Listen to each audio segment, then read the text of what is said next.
Hello YouTube, today we have a FLEXVOLT 60V lithium-ion brushless motor DeWalt DCC S670B or 670B chainsaw, electric chainsaw. Let's open it up and see what we got here.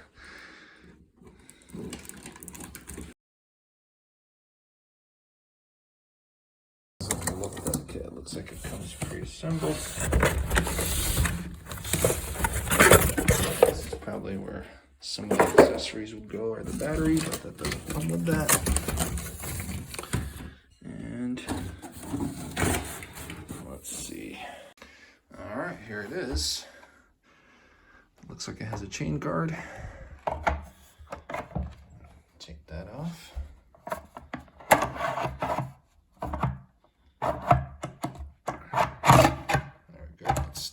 There we go. It's a 16-inch. So if you compare the battery,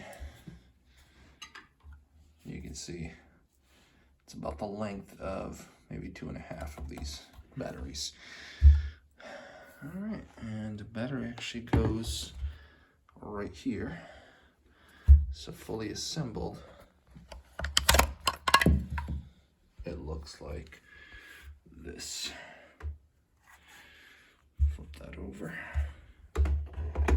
There we go.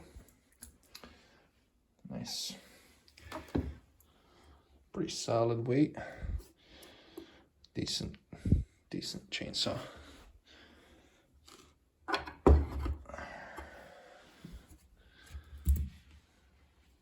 It doesn't look like there's any accessories in here except for a guide.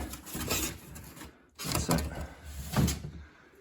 Alright, looks like the trigger mechanism is zip tied. So once you remove that zip tie, you squeeze the trigger. In order to have this function, you actually have to depress this down with your thumb and then squeeze. So press down and then squeeze.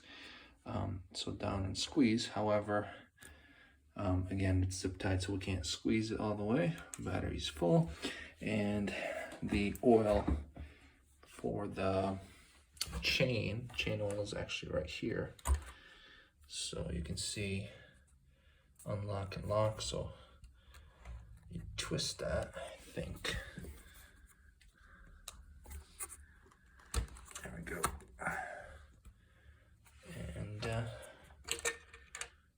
There we go. This is where you put your chain oil or lubricant, and fill it up, and you're ready to go. Looks like there's a level here as well. So chain rotation is left direction there, and yeah, that's about it. Got the kickback guard here. We start operating this, one more thing I forgot to mention, you have your brake or front hand guard. You have to pull it back, otherwise if you try it, notice nothing's happening, so because it's engaged. So you want to pull this back all the way, like so. Notice the position. Now you're able to, now of course be careful, make sure you're not close to something, and now you're able to run that. So make sure your battery's fully charged and you're ready to roll. The big thing that you want to take care of is make sure you check your tension for your chain. So you have your tensioner and you have your area where you loosen it. Obviously what you want to do is to check the chain, remove the battery, make sure you don't cut yourself accidentally, and then pull on the chain and make sure it's no more than 1/8 of an inch or 3 millimeters from the bar. If it's more than that, you want to tighten that further here. All right.